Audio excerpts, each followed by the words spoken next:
এটা আমাদের গল্প নাটকটি নিয়ে চলছে নানা আলোচনা সমালোচনা, কোটি কোটি ভিউ, প্রতিটি এপিসোড ট্রেন্ডি, কিন্তু শুরু থেকেই চলছে তুলনা আর বিতর্ক।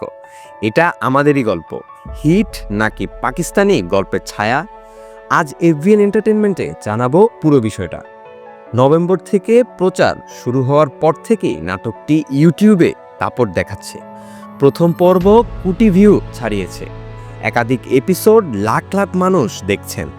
মধ্যবিত্ত পরিবারের গল্প, বিয়ের পর সম্পর্কের টানাপোড়েন, অহংকার, ভুল বোঝাবুঝি, আবেগঘন বিচ্ছেদ ও মান অভিমান।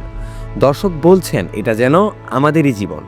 অভিনয়ে আছেন ইরফান সাজ্জাদ, খায়রুল বাশা, সুনেরা বিনতে কামাল, কেয়া পায়েল, আর নির্মাণ করেছেন মোস্তফা কামাল রাজ। তবে শুরু থেকেই সোশ্যাল মিডিয়ায় তুলনা টানা হচ্ছে পাকিস্তানের জনপ্রিয় ড্রামা কাভি মে কাভি তুমের সঙ্গে। দর্শকদের দাবি, স্বামী স্ত্রীর ইগো ক্ল্যাশ, বিয়ের পর মানসিক দূরত্ব, পরিবারের প্রভাব, আবেগঘন সম্পর্কের ওঠানামা, এই মিলগুলো নাকি চোখে পড়ার মতো। ফেসবুক ও ইউটিউবে অনেকে সরাসরি লিখছেন গল্পের স্ট্রাকচার অনেকটাই মিল, কিন্তু এখানে একটা গুরুত্বপূর্ণ বিষয় আছে। নির্মাতা মোস্তফা কামাল রাজ শুরু থেকেই স্বীকার করেছেন এই নাটক সরাসরি কপি নয়, তবে আন্তর্জাতিক কন্টেন্ট থেকে ইন্সপায়ার্ড। অর্থাৎ বিষয়টি লুকানো হয়নি, শুরু থেকেই অনুপ্রেরণার কথা বলা হয়েছে। এখানে প্রশ্ন হলো, ইন্সপিরেশন কি অপরাধ, নাকি সেই গল্পকে নিজের সংস্কৃতি, নিজের আবেগ আর নিজের বাস্তবতায় রূপান্তর করাটাই আসল সৃজনশীলতা? আপনি কি মনে করেন, এটা সফল অ্যাডাপ্টেশন নাকি মৌলিকতার ঘাটতি?